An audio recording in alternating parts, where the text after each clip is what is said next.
Both print and electronic media పాత్రికేయ మిత్రులందరికీ నా హృదయపూర్వక ధన్యవాదాలు. వారు ప్రెస్ మీట్ను కూడా కాసేపు ఆపి నాకు ఇచ్చినటువంటి సురేష్ గారికి, నాకు ఈ హెల్ప్ చేసినటువంటి సతీష్ గారికి, నాయకులు లక్ష్మణ్ గారికి, మీ అందరికీ నా నమస్కారాలు. మిత్రులారా, ముందుగా ఎన్నో ఏళ్లుగా ఎదురు చూస్తున్నటువంటి ప్రభుత్వ అవార్డులు, నంది అవార్డులు, ఇవాళ తెలంగాణలో గద్దర్ ప్రజాయుద్ధం ఒక గద్దర్ అవార్డులు పేరిట సీఎం రేవంత్ రెడ్డి గారి గవర్నమెంటు ప్రకటించడం మామూలు ఆనందం కాదు, వెరీ వెరీ హ్యాపీ. అంటే ఇండస్ట్రీ యొక్క ఉనికిని గుర్తించి గౌరవించినందుకు సీఎం రేవంత్ రెడ్డి గారికి, వారి టీంకి నా నమస్కారాలు. అలాగే జాతీయ అవార్డు గ్రహీతలకి, పైడి సురేష్ గారు, జయరాజ్ గారి అవార్డుకి, కాంతారా గారి అవార్డుకి, అవార్డు గ్రహీతలందరూ కూడా ధన్యవాదాలు చెప్తున్నా. తెలంగాణ ప్రభుత్వం ఏ విధంగా అయితే గద్దర్ అవార్డులు ప్రకటించిందో, అలాగే ఎన్నో ఏళ్లుగా ఎదురు చూస్తున్నటువంటి నంది అవార్డులను కూడా మన చంద్రబాబు నాయుడు గారు అక్కడ ప్రకటించాలని నేను మనస్ఫూర్తిగా విజ్ఞప్తి చేస్తున్నా. ఇక ముఖ్యంగా నేను మీ పాత్రికేయ మిత్రులందరినీ ఎందుకు పిలిచానంటే, ఎందుకు విజ్ఞప్తి చేశానంటే, రీసెంట్గా ఇండస్ట్రీ మొత్తం పర్సంటేజ్ కావాలని మ్యాక్సిమం అబౌవ్ 80% అనే ఇష్యూ మీద చర్చలు జరుపుతూ both producer council and film chamber అనేక చర్చలు జరుపుతూ కొనసాగిస్తున్న దశలో ఎప్పుడు చర్చలు ఫలప్రదం అవుతాయా, ఎప్పుడు సినిమా ఇండస్ట్రీలో పర్సంటేజ్ సిస్టమ్ వస్తుందా అని ఎదురు చూస్తే నాలాంటి సగటు నిర్మాతలందరికీ కూడా తీరని విఘాతం జరిగింది. ఈ మధ్య రీసెంట్గా ఒక విషయం ఏంటంటే, హరిహర వీరమల్లు అనే సినిమాని ఆపడం కోసమే జూన్ 1 నుంచి బంద్ ప్రకటిస్తున్నారు, పర్సంటేజ్ కానీ ఇవ్వకపోతే అనే మాట రావడం అనేది చాలా దుర్మార్గం. It's a trash. అది ఉత్తిది, అది కరెక్ట్ కాదు, అందులో కుట్ర ఉంది, ఆ కుట్రదారులు ఎవరు తెలుసుకోవాలి అని స్వయంగా పవన్ కళ్యాణ్ గారు ఆఫీస్ నుంచి రావడం అనేది, స్వయంగా సినిమాటోగ్రఫీ మంత్రి దుర్గేష్ గారు మాట్లాడడం అనేది కరెక్ట్ కాదు. ఎందుకంటే మిత్రులారా, ప్రొడ్యూసర్ కౌన్సిల్ కానీ, ఫిల్మ్ ఛాంబర్ కానీ, అది సినిమా పరిశ్రమ యొక్క పాలనా సంస్థలు, ఆ రెండు సంస్థలు కూడా బంద్ ప్రకటిస్తామని ఇప్పుడు చెప్పలా. డిసిషన్స్ ఆర్ గోయింగ్ ఆన్ అని చెప్పారు వాళ్ళు. దట్ ఇంకో విషయం చెప్తున్నా మీకు, బంద్ అనేది ప్రజాస్వామ్యంలో ఒక బ్రహ్మాస్త్రం. ఎవరైనా బంద్ ప్రకటించే ముందు సినిమా ఇండస్ట్రీలో అకార్డింగ్ టు నామ్స్ 3 వారాల ముందుగా తెలియపరచాలి. ఇదిగో పలానా ఇష్యూ మీద మేము ఫైట్ చేస్తున్నాం, అది ఇంకా కొలిక్కి రాలేదు కాబట్టి మేము బంద్ ప్రకటించబోతున్నాం అనే విషయాన్ని నిర్మాతలకు 3 వారాల ముందు తెలియపరచాలి. This is norms, it's a preamble. 3 వారాల ముందు తెలియపరిస్తే రిలీజ్ డేట్ ఎవరు తెచ్చుకున్నారో, మేము రిలీజ్ డేట్ ఇచ్చుకున్నామండి, ఇంకో 2 వారాలు మేము రిలీజ్ చేస్తున్నామండి అని ప్రిపేర్ అయిన నిర్మాతలను ఇబ్బంది పెట్టకుండా ఉండడం కోసమే 3 వారాల ముందు తెలియపరచాలి according to norms. So June 1 bandh ప్రకటిస్తే, ఒకవేళ జూన్ 12 అంటే 2 వారాలు కూడా కాదు కదా, ఏ రకంగా మీకు హరిహర వీరమల్లుకి అది వర్తింపు చేస్తుందండి? అది కరెక్ట్ కాదు. పవన్ కళ్యాణ్ గారి మీద ఎవరైనా కుట్ర పండుతారు. తెలుగు చలనచిత్ర పరిశ్రమలో విశ్వవిఖ్యాత నట సార్వభౌమ ఎన్టీ రామారావు గారు, భారతదేశంలో ఎన్టీఆర్ మన తెలుగు జాతిని ఖ్యాతిని చేసిన మహనీయుడు. As a politician, as a CM, like this anything else. ఎంత గర్విస్తామో. తర్వాత మళ్ళీ మంచి గొప్ప పేరు తెచ్చుకొని ఈవేళ ఒక జనసేన పార్టీ పెట్టి ఈవేళ డిప్యూటీ సీఎం అయ్యారంటే వీఆర్ ప్రౌడ్ ఆఫ్ ఇట్. మన తెలుగు చిత్ర పరిశ్రమ మొత్తం అంతా గర్విస్తున్నది. Hats off to Pawan Kalyan garu, Chandrababu Naidu గారికి సెల్యూట్. మేము పవన్ కళ్యాణ్ గారిని ఏ రకంగా దుర్మానం కాము, కానీ పవన్ కళ్యాణ్ గారు ఆఫీస్ ఆ రకంగా కరెక్ట్ కాదు రావడం. ఓకే, వచ్చిందనుకోండి, ఇష్యూ వస్తే మహాత్మా గాంధీ ఏమన్నాడు, ప్రపంచ యుద్ధాలను కూడా చర్చల ద్వారా ఆపొచ్చన్నాడు ఆయన. ఒక సీఎం, ఒక డిప్యూటీ సీఎంగా మీరు అక్కడ సీఎం చంద్రబాబు నాయుడు గారితో మాట్లాడి హరిహర వీరమల్లు అనే టాపిక్ మీరు ఎత్తకుండా, ఓకే మీ ఇండస్ట్రీ కష్టాల్లో ఉన్నప్పుడు రండి, మన సిట్టింగ్ చేసుకుందాం రండి, మాట్లాడుకుందాం రండి అని చెప్పుకుంటూ ఒక పెద్ద రోల్ ప్లే చేసి ఉంటే, ఒక చలనచిత్ర పరిశ్రమ బిడ్డగా మిమ్మల్ని మేము ఎంత గౌరవించేవాళ్ళం సార్. ఎంత బాగుండేది సార్, ఎంత బాగుంటుంది సార్. ఆ పని చేయండి సార్ పవన్ కళ్యాణ్ గారు. ఎందుకంటే పర్సంటేజ్ సిస్టమ్ వల్ల ఇండస్ట్రీ ఇవాళ చాలా మేలు జరుగుతుందండి. పర్సంటేజ్ సిస్టమ్ లేకపోవడం వల్ల ఇండస్ట్రీ సగటు నిర్మాత మొత్తం కొలాప్స్ అయిపోతున్నారండి ఇవాళ. మీరు నమ్మండి sir. Why? Because all malls, PVRs మొత్తం ఇలాంటివన్నీ వచ్చేసిన తర్వాత సింగిల్ థియేటర్స్ ఇవాళ ఉనికి లేకుండా పోతుందండి. తెలంగాణలో 500 ఉన్న సింగిల్ థియేటర్లు ఇవాళ 200 చిల్లరకు వచ్చేసాయి. ఆంధ్రప్రదేశ్లో 500 పైన ఉన్న సింగిల్ థియేటర్ 300 పైసలకు వచ్చాయి. సింగిల్ థియేటర్ లేకపోతే యొక్క ప్రేక్షకుల పరిస్థితి ఏమిటి?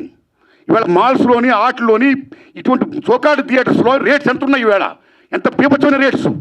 ఆడికి వెళ్ళి ఏదైనా పాప్కార్న్ తింటేనే 500 రూపాయల, డ్రింక్ 200 రూపాయల, టికెట్ మొత్తం 200, 300 ఇలాగ అనుకుంటే సగటు ప్రేక్షకుడు ఎక్కడ సినిమా చూడగలుగుతాడు? ఏ రకంగా వెళ్ళగలుగుతాడు? ఇవాళ భారతదేశంలో సినిమా పరిశ్రమ అనేది సామాన్యుడికి వినోదం. అలాంటి వినోదాన్ని సగటు మనిషికి దూరం చేస్తుంది ఇవాళ బికాస్ ఆఫ్ దీస్ పాలసీస్. కాబట్టి సింగిల్ థియేటర్ని బతికించుకోవాలి, దానికి పర్సంటేజ్ సిస్టమ్ కావాలి. ఈ పర్సంటేజ్ సిస్టమ్ అనేది ఇప్పుడు నుంచి కాదండి. నేను ఎందుకు ప్రశ్న పెట్టానంటే since 25 years the issue is going on. ఈ పర్సంటేజ్ కావాలని కోరిన వాళ్ళు మేము కూడా ఒకటి, నేను కూడా ఒకనండి. ఆ రోజుల్లో మీరు నమ్మని మిత్రులలో కేఎల్ నాన్నగారు ఉన్నప్పుడే ప్రొడ్యూసర్ కౌన్సిల్ అధ్యక్షుడిగా మేము విజ్ఞప్తి చేశాం. కాలా సి కళ్యాణ్ గారు ఉన్నప్పుడు విజ్ఞప్తి చేశాం. కాలా కిరణ్ గారు ఉన్నప్పుడు విజ్ఞప్తి చేశాం. కాలా అలాంటి దశలో మీరు నమ్మండి, ఇదే ఫిలిం ఛాంబర్ ముందు టెంటలు వేశాం. అక్కడ ఓ సురేందర్ రెడ్డి గారు, ఓ నట్టి కుమార్ గారు, ఓ మోహన్ గారు, ఓ బెక్కం వేణుగోపాల్ గారు, నేను ఇంకా అనేక మందిని ఈ ఉద్యమాలు చేస్తున్నప్పుడు ఆదిశేషవరరావు గారు, తమ్ముడు భరద్వాజ్ గారు, కేఎస్ రామారావు గారు, చంద్రబాబు శ్రీనివాసరావు గారు, అచ్చిరెడ్డి గారు, కృష్ణారెడ్డి గారు, పెద్ద మంది సంఘీభం ప్రకటించారు. ఎన్ని చేసినా ఏమీ కాల. వెళ్ళి స్వయంగా నేను వెళ్ళి రామారాయణ గారు రిక్వెస్ట్ చేశా, నారాయణ పర్సంటేజ్ సిస్టమ్ కావాలి, అది మంచిది. ఈ సిస్టమ్ ఉండకూడదు, రెండల్ సిస్టమ్ ఉండకూడదు.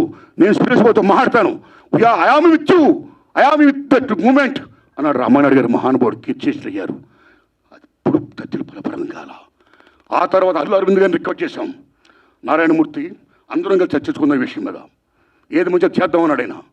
కానీ మంచి అనే పర్సంటేజ్ జరగల. మళ్ళీ సునీల్ నారాయణ గారిని రిక్వెస్ట్ చేశాం. అందరూ ఏం చెప్తా అదే మేము చేస్తామన్నాడు ఆయన. కానీ ఇది మంచి జరగల, పర్సెంటేజ్ సిస్టమ్ ఇంప్లిమెంట్ కాలా. దిల్ రాజు గారిని రిక్వెస్ట్ చేశాం. నిజంగా దిల్ రాజు గారు నేను పర్సెంటేజ్ సిస్టమ్కి యాక్సెప్ట్ అన్నాడు ఆయన ఆర్టిస్టులు. కానీ ఫలప్రదం కాలా. ఆ టైంలో అప్పుడు ఇండస్ట్రీ పెద్ద మహానుభావుడు మా గురువు దాసనారాయణ ఇంట్లో మా గురువు గారు కేఎస్ రామారావు గారు, తమ్ముడు భరద్వాజ్ గారు, నేను, సి కళ్యాణ్ గారు అందరం మీట్ అయ్యాం. మీట్ అయిన తర్వాత VNR Nageswararao distributor from Telangana. Percentage system కావాలి, ఏ సిస్టమ్ కావాలి? ఆక్యుపేషన్ పర్సెంటేజ్ కావాలని కొందరు, 50-50 కావాలని కొందరు, ఇలా రకరకాల మాడుతున్నప్పుడు ఇది తప్పకుండా తేలుతాం. ముందు పర్సెంటేజ్ సిస్టమ్ పెట్టాలి, రెండు సిస్టమ్ ఉండకూడదు, లీజ్ సిస్టమ్ ఎత్తేయాలి అనే దాన్ని ముందు మీరు తీసుకురండి అని మేము విజ్ఞప్తి చేస్తే మా గురువు దాసనారాయణ దాన్ని యాక్సెప్ట్ చేశారు, ముందు తీసుకుని వెళ్ళారు. కానీ ఫలప్రదం కాల, ఇంప్లిమెంట్ కాల. లేటర్ ఆఫ్ ఇండస్ట్రీ పెద్ద చిరంజీవి గారి దగ్గరికి వెళ్ళాం. ఇది ఇష్యూ మీద రైజ్ చేశాం, విజ్ఞప్తి చేశాం. టికెట్స్ రేస్ పెంచుద్దని చెప్పడం విషయంలో కానీ ఈ ఇష్యూలో కానీ ఆయన కృషి చేశాడు. మరీ ఫలప్రదం కాల.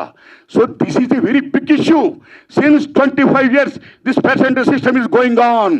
The issue is going on, not clearing. అది కావాలి. అలాంటిది ఇవాళ పర్సెంటేజ్ సిస్టమ్ కొలుక్కొచ్చే దశలో హరిహరి వీరమ్మలకి దీనికి ఒక లింకప్ పెట్టి ఏం సంబంధం అండి? ఏమీ సంబంధం లేదు. ఈ రకంగా దాన్ని ఇచ్చేస్తారని చెప్పి ఈ పర్సెంటేజ్ సిస్టమ్ అనే ఇష్యూని పక్క తోసేసేసి హరిహరి వీరమ్మను ఫోకస్ చేయడం అంటే ఎంత దూరం ఉండేది? అది కరెక్ట్ కాదండి. అందుకని నేను మనస్ఫూర్తిగా ఇది ఫీల్ అయ్యే నేను చెప్పడం కోసమే నేను విజ్ఞప్తి చెప్తూ పవన్ కళ్యాణ్ గారిని విజ్ఞప్తి చేస్తున్నా, నేను చంద్రబాబు నాయుడు గారిని విజ్ఞప్తి చేస్తున్నా, దుర్గేష్ గారిని విజ్ఞప్తి చేస్తున్నా. పవన్ కళ్యాణ్ గారు మాట చెప్పారు, ఇండస్ట్రీ వారు వచ్చి గవర్నమెంట్ ఏర్పడ్డ వెంటనే వచ్చి పలకరించవచ్చు కదా, మర్యాదపూర్వకంగా కలవచ్చు కదా అన్నారు. శభాష్, కలవాలి రాజులు, మీరు కలుస్తాం. కానీ ఒక విజ్ఞప్తి చేస్తున్నాం. పూర్వకాలంలో రాజుల దగ్గరికి ఏదైనా ప్రజలకు సమస్య వచ్చినప్పుడు ధర్మగంట కొడితే లోపలికి వెళ్ళేవారు. దాని బిఫోరే రాజులే ప్రజల దగ్గరికి వెళ్ళేవాడు, రచ్చబండ పెట్టేవారు. మీ ప్రజలకు ఏం సమస్య ఉంటే రండి చెప్పండి అని అడిగేవాడైనా. అక్కడక్కడిగా తీర్పులు చెప్పేవాడు, సాల్వ్ చేసేవారు, ప్రజలకు మేలు చేసేవాడైనా. ఇదిగో మా ఊరికి చెరువు కావాలి, మా ఊరికి విద్య కావాలి, మా ఊరికి వైద్యం కావాలి, లైక్ దిస్. అలాగా మీ మినిస్టర్లు కూడా అయిన వెంటనే ఇండస్ట్రీని పిలిచి రండి, మీకేం సమస్యలు ఉన్నాయి, నేనేం చేయాలి, మేమేం చేయాలి అని చెప్తే మేము కూడా ఎంత ఆనందపడేవాళ్ళం అండి. మేము మీ బిడ్డలు అండి, చిల్డ్రన్ ఆఫ్ ది స్టేట్. మేము మీకు ఓట్లు వేసిన వాళ్ళమి, మిమ్మల్ని లెక్కించిన వాళ్ళమి, మీ బిడ్డలు మేము. You must be respect the people the same time who must respect the government. It's vice versa. So my humble request, దయించి ఈ పర్సెంటేజ్ సిస్టమ్ పక్కకి పెట్టేయకుండా పర్సెంటేజ్ సిస్టమ్ అనేది మెయిన్ ఇష్యూ కాబట్టి. ఎందుకంటే ఆల్ మాల్స్ ఇవాళ ఆక్యుపై చేసి 50% దే ఆర్ టేకింగ్. కార్పొరేట్ సెటప్తో కూడుకుని ప్రైవేట్ సంస్థలు ఏమైతే ఉన్నాయో ఆ కార్పొరేట్స్ అందరూ కూడా వాళ్ళు they are getting 50%. But single థియేటర్కి ఏమైంది? సింగిల్ థియేటర్ అందరూ మనవాళ్ళు, ఇక్కడవాళ్ళు, ఓ ఫ్యాషన్తో కట్టుకున్నవాళ్ళు, ఈ తల్లిని నమ్ముకున్నవాళ్ళు. సినిమా అంటేనే తల్లి తండ్రి నిర్మాత తీసేవాడు, చూసేవాడు, ప్రేక్షకుడు దేవుడు, ఇద్దరికి మధ్య సంధానంగా చూపించే తల్లి సినిమా, సినిమా హాల్ ఓ దేవాలయం. ఆ దేవాలయాలు బాగుండాలి. ఇవాళ ఎన్ని దేవాలయాలు కళ్యాణ మంటపాలు అయిపోతున్నాయి, ఎన్ని దేవాలయాలు మూసిపడిపోతున్నాయి. Because this system. కాబట్టి మల్టిపుల్ నేషన్స్, ఈ ప్రైవేట్ కంపెనీస్, ఈ కార్పొరేట్స్ అందరూ వచ్చేసిన తర్వాత చిన్న చేపని పెద్ద చేప, చిన్నమాయని పెదమాయని పెంగళ నాగేంద్ర మాయాబజార్ చెప్పినట్టు ఈవేళ they are occupying they like octopus.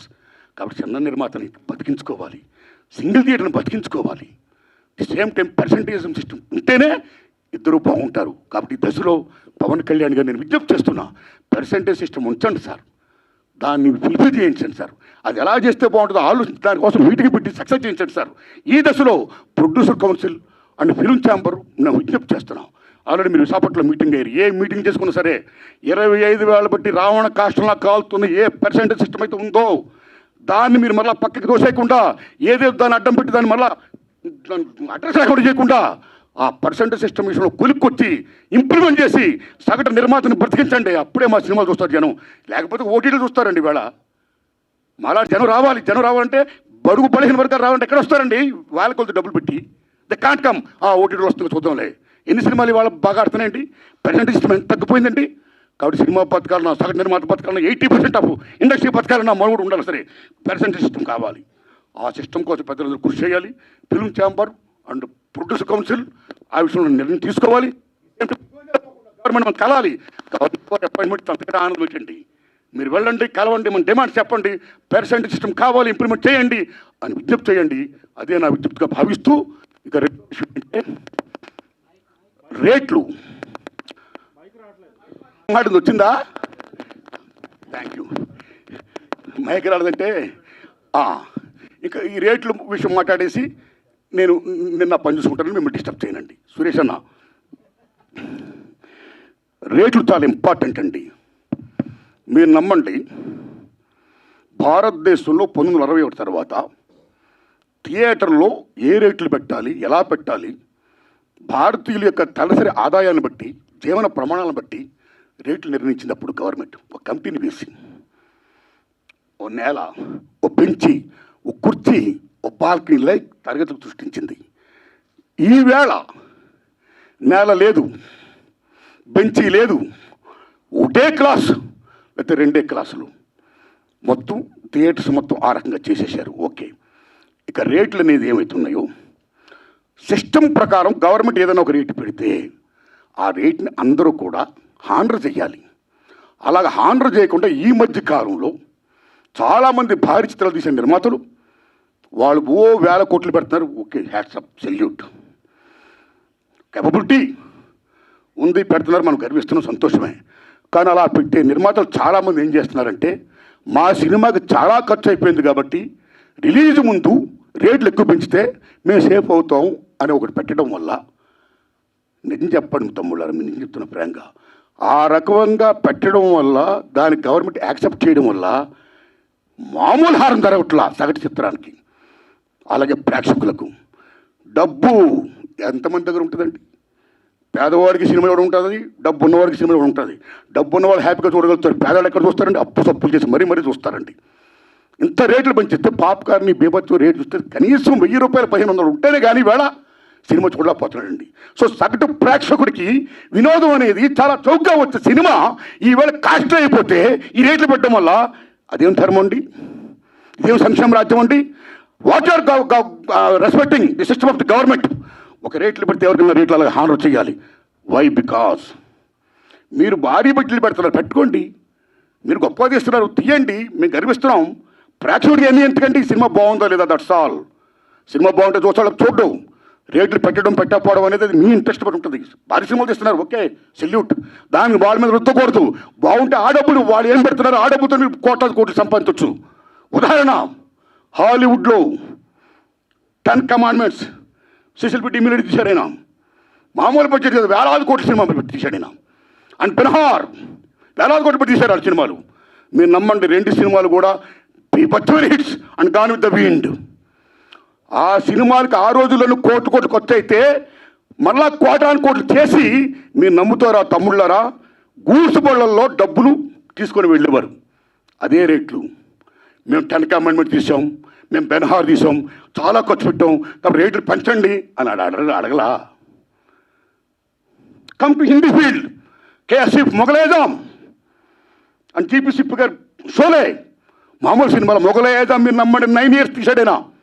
అప్పు సప్పు తీసి మొత్తం పేపర్ మామూలు బడ్జెట్ కాదు. ఆ సినిమా రిలీజ్ అయ్యే ముందు నేను చాలా అప్పు సప్పులు అయిపోయాను, 9 years పట్టింది, చాలా కోట్లు పెట్టేశాను, నాకు రేట్లు పెంచండి అని కేఎస్ఎఫ్ గారు అడగలా. సిస్టమ్, ఈ రెస్పెక్టెడ్ సిస్టమ్. ఏం రేట్లు ఆ రేట్లో సినిమా రిలీజ్ చేశాడైనా. మీరు నమ్మండి, సినిమా బీభత్సమైన హిట్. నమ్ముతారా తమ్ముళ్ళరా? Ben Hur and 10 commandments. గూడ్స్ బళ్ళల్లో డబ్బులు లాభాలు తీసుకొని వెళ్తే లారీల్లో లాభాలు తీసుకొని వెళ్ళాడు కేఎస్ఎఫ్ గారు.